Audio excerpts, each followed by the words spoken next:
Estamos en el 14º domingo del tiempo durante el año, siguiendo la vida, las palabras, la persona y el mensaje de Jesús a través de la mirada del Evangelio de Mateo.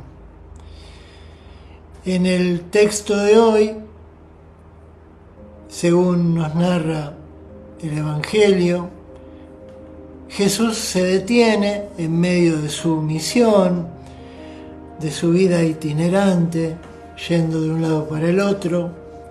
Se detiene a rezar, reza en voz alta y dice: Te alabo, Padre, te doy gracias, porque revelaste estas cosas a los pequeños, a los sencillos, y porque ocultaste estas cosas a los sabios y a los prudentes.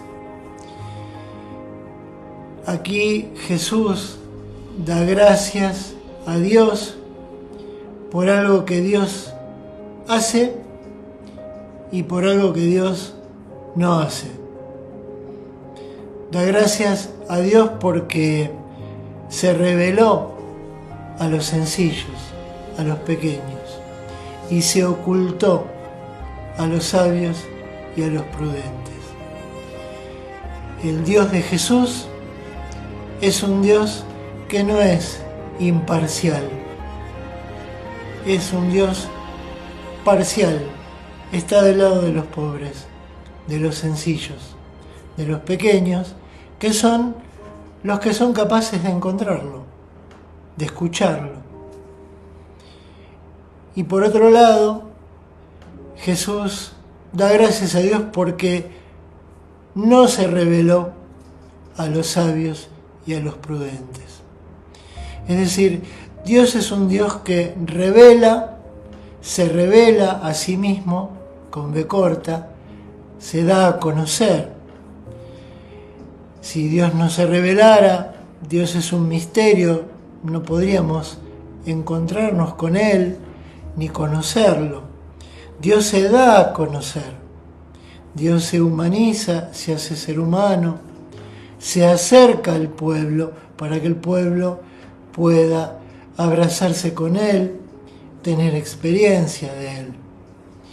Pero Dios se ha revelado, se ha dado a conocer a los sencillos y a los pequeños, que son los que verdaderamente pueden escuchar o recibir esa revelación. Y por otro lado, Dios no pierde tiempo en revelarse a los sabios y a los prudentes, muy ocupados en sí mismos, muy tranquilos en su propio poder, tranquilos en su propia sabiduría. No necesitan de Dios. Dios no se puede dar a conocer a los sabios y a los prudentes. Cuando Jesús dice, porque revelaste estas cosas, podemos interpretar que esas cosas de las que habla Jesús son el reino de Dios. El reino de Dios es el centro de la misión de Jesús. Jesús llama reino de Dios no al cielo, llama reino de Dios a ese otro mundo que Dios le propone al ser humano para que el ser humano sea feliz y se realice junto con otros. De modo que estas cosas, ese proyecto de mundo, ese mundo que se construye desde abajo, desde los sencillos, desde la solidaridad, desde el compartir en lo poco, ese mundo lo entienden los pobres, los sencillos, los humildes. Y ese mundo no lo entienden, no lo reciben. Dios no lo puede revelar a los sabios y a los prudentes, que en general están muy seguros de sí mismos. Esto es un gran aliento en general para nosotros, nosotras, porque Dios llega más rápidamente y se revela más rápidamente a los que tienen un corazón sencillo, una mirada sencilla. No hace falta estudios, no hace falta grandes pensamientos, no hace falta tener poder, ni ser grandes para entender y conocer a Dios. Dios es conocido más directamente, más rápidamente, por los que viven una vida sencilla, por los que son capaces de convivir y de compartir su felicidad con los demás. Por eso es que Jesús da gracias a este Dios que es el Dios de los pobres, es el Dios de los sencillos y que es un Dios que pasa de largo frente a aquellos que se sienten seguros de sí mismos, seguros de su sabiduría, seguros de su poder.